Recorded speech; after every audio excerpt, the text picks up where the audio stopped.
বয়ফ্রেন্ডের সাথে হোটেলের রাত্রিযাপন করে মহিলা হোস্টেলে এসে রহস্যজনকভাবে আত্মহত্যা করে মিলা আক্তার নামের এক শিক্ষার্থী। তবে নাহিয়ান নামের এক যুবক স্ত্রী দাবি করেন মিলাকে। স্ত্রী দাবি করা যুবক বলেন, আমরা গত 18 তারিখ গোপনে বিবাহ করি, তারপরে লোহালিয়া এলাকায় সাথী হোটেলে রাত্রিযাপন করি। সকালের দিকে মিলা মহিলা হোস্টেলে চলে যায়। মিলা কি রাত্রে আপনার সাথে ছিল? কোথায় ছিল? কার বাসায়? কার বাসায় ছিলেন? মানে সেইটাই কার বাসায়? আপনার আত্মীয় স্বজনের বাসায়? কোন হোটেল? হ্যাঁ, হোটেলের নাম বলেন। হোটেল কোথায়? হোটেল কোন জায়গায়? লোহালিয়া। লোহালিয়া কোন হোটেল নাম বলেন? লোহালিয়া তো কোনো হোটেল নাই। হ্যাঁ বলেন, হোটেলের নাম বলেন। হোটেল সাথীতে ছিলেন। কি পরিচয় ছিলেন আপনারা রাতে? আমি বলছি যে আমি দোকানে যাই, তো আর ফোন দিতে আপনার সাথে কথা বলার পর এমন কি ঘটলো যে সুইসাইড করলো? কিচ্ছু সুইসাইড বলছে ফ্যামিলি দিয়ে নাকি কি জানো বলছে, কি বলছে আমি শুনতে পারিনি। আচ্ছা, আপনি বলতেছেন তাকে বিবাহ করছেন। কত বছর হয়েছে বিবাহ করছেন? হ্যাঁ, গতকালকে। কোথায় করছেন? আপনাদের সম্পর্ক কত বছরের?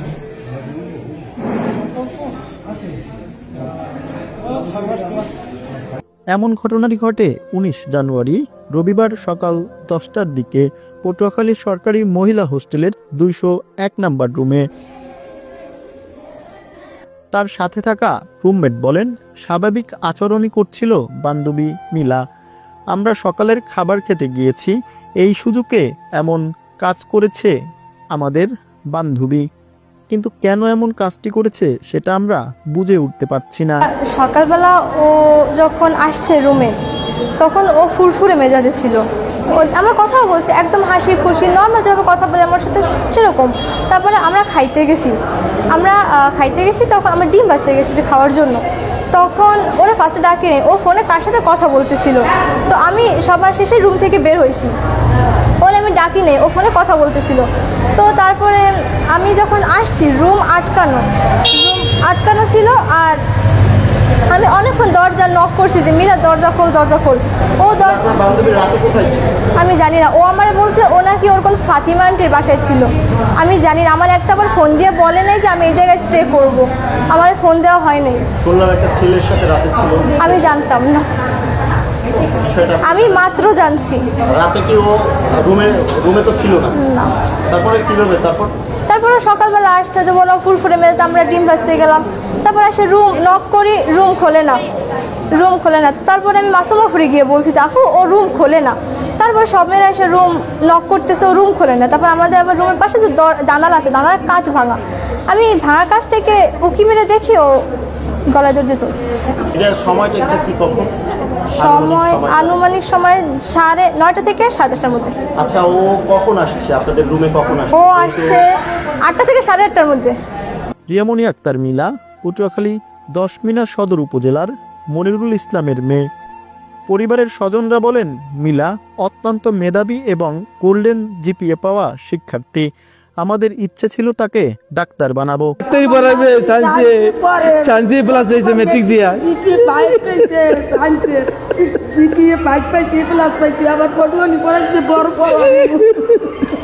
ডাক্তার বানাইবে, নাতির ডাক্তার বানাবো কত সময় মেট্রিকে জিপিএ 5 পেয়েছে সায়েন্স গ্রুপ দিয়ে।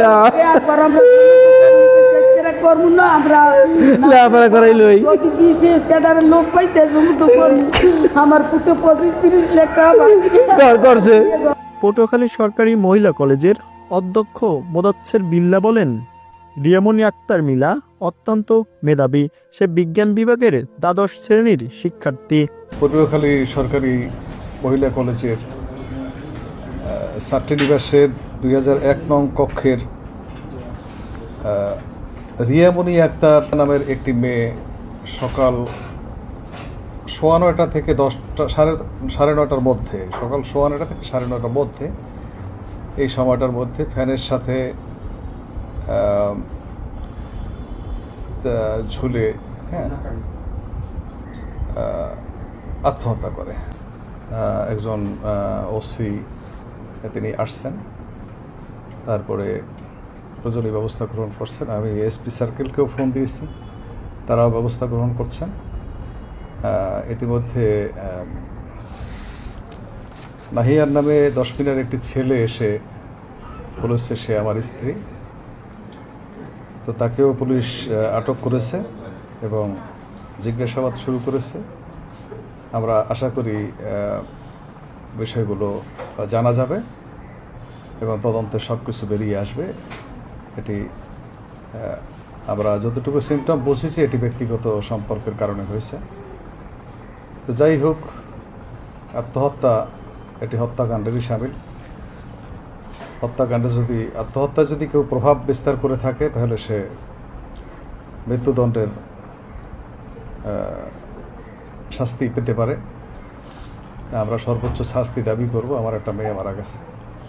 এ বিষয়ে পটুয়াখালী সদর থানার ভারপ্রাপ্ত কর্মকর্তা ওসি ইমতিয়াজ আহমেদ বলেন, কলেজ শিক্ষার্থীর স্বামী দাবি করা পটুয়াখালী 10 মিনার যুবক নাইয়ানকে জিজ্ঞাসাবাদের জন্য আটক করা হয়েছে। মৃতদেহ ময়নাতদন্তের জন্য মর্গে পাঠানো হয়েছে। তদন্ত করে আইনগত ব্যবস্থা নেওয়া হবে।